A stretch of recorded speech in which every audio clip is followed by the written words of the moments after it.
Good evening, America. Time now is 8:33, and today's date is 4/1/2026. I want to talk a little bit about what's going on with with Iran's the war with Iran. I want to answer a few questions that were put out for Mr. Douglas MacArthur or McGregor. And I want to talk a little bit about the situation in Iran. And let me explain something here. The Persians have been around for 5,000 years, and approximately. They've had every sort of empire come against them. And I can basically tell you that from its beginnings, it's been a warrior state and nation. So its people are accustomed to long, proactive wars. Now, the culture and tradition of Persia, unbeknownst to the West, is highly different. The philosophy, the traditions, and the art of war is a whole lot different than the West. And to answer the question that was given you, when do you think this war will end? It will not. And I will tell you something, it's going to escalate. It will escalate. It will affect every other nation in the Middle East besides Israel. And it's going to be a very bloody war, very messy war. What you're seeing now in Israel with the earthquakes, it's going to happen. And it's going to come to the point where Jerusalem is going to be in danger. The Al-Aqsa Mosque will probably part in two or split in two, and so will the area, the Mount of Olives. One will split to the south, one to the north. But I will basically tell you this. It'll be a very bloody war for Israel and for the nations that are going to be part of it. And when you answer that question, I say, well, it's a ticket to Armageddon. You were 100% right. I don't want to be how would you say it, a fearmonger. But that is the truth. And what I speak is the truth. You know, we started this war without even strategies when we should have had a broker in between and somehow accessed the possibility of having two leaders or three leaders sitting at a table and speak and communicate between each other.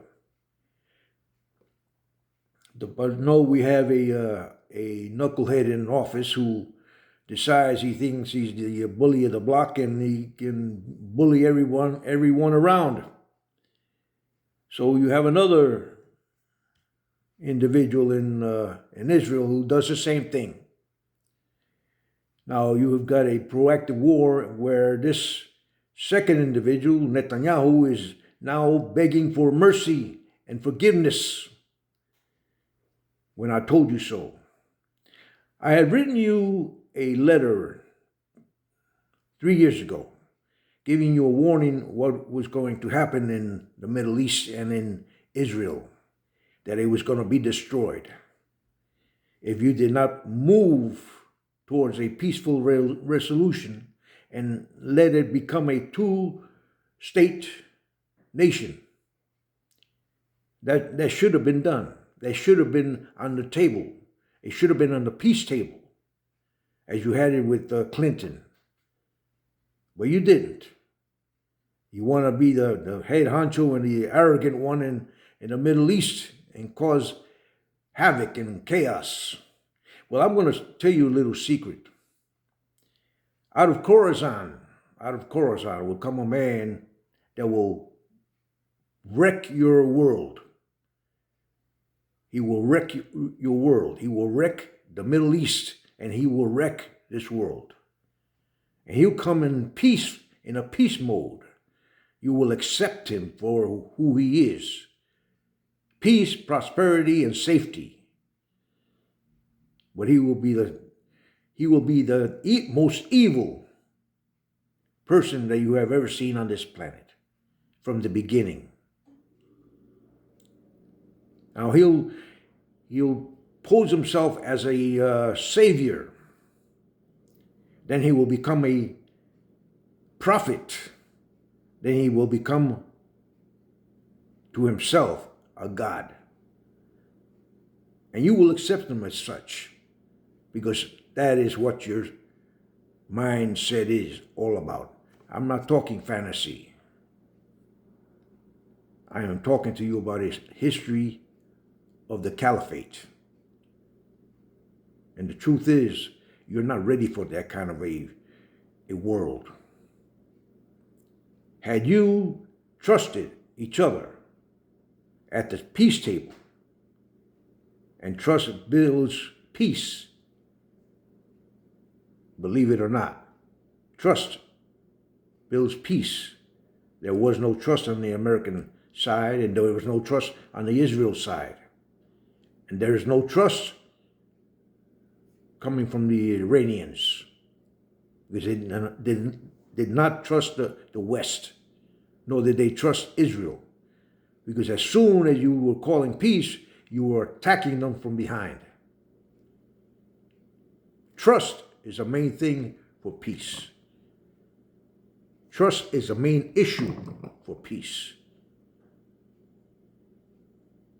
Had you brokered a peace treaty at the time where it was needed, at the time indicated, you would not have this war right now.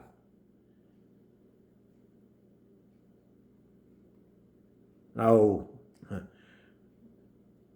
basically, Netanyahu was what you call a man of justice in the Middle East. He wanted to bring justice in the Middle East. Justice for who? For the people of Israel, whom were, by the way, not a Hebrew sight in them. They're all Zionists. Every single leader that you have in Israel is a Zionist from Europe and not Hebrew. The Hebrews were the ones that were living in the Gaza Strip and in Ethiopia, among the many in Moab and Ashelon and the other states, other regions in the Israel area.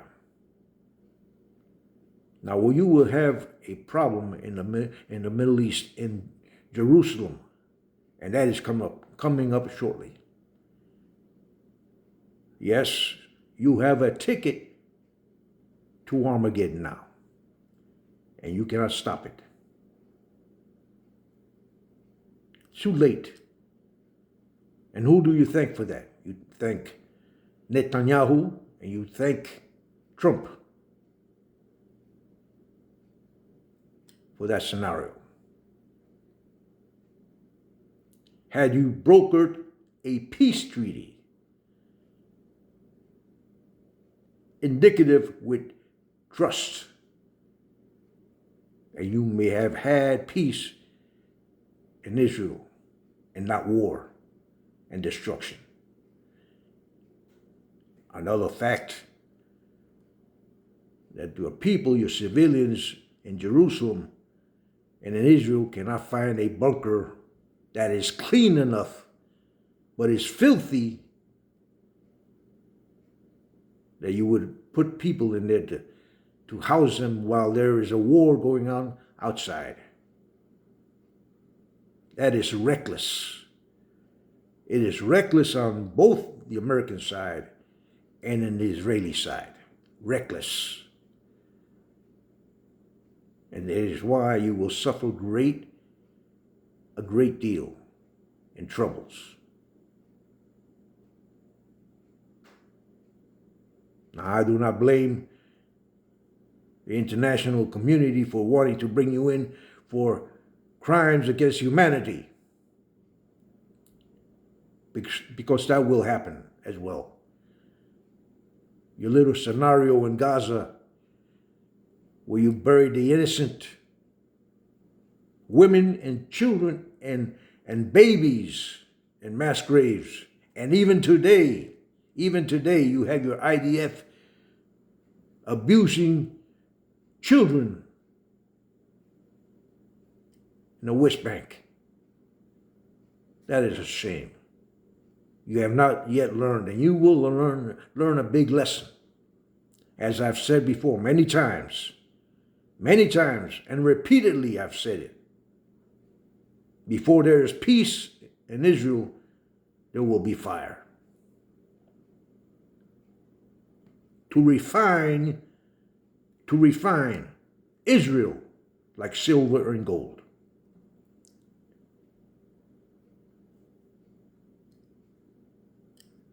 Learn your lesson.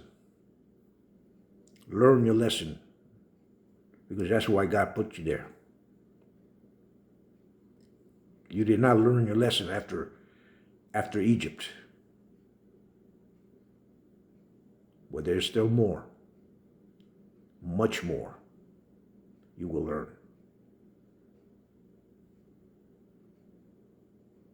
You will see the birds of prey, and I've said this many times, the birds of prey coming on the carcasses of human beings that have died in the battlefield.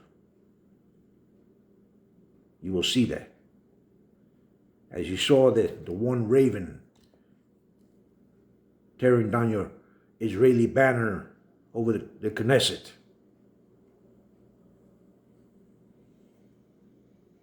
Know that I am speaking the truth and by my word. Good night.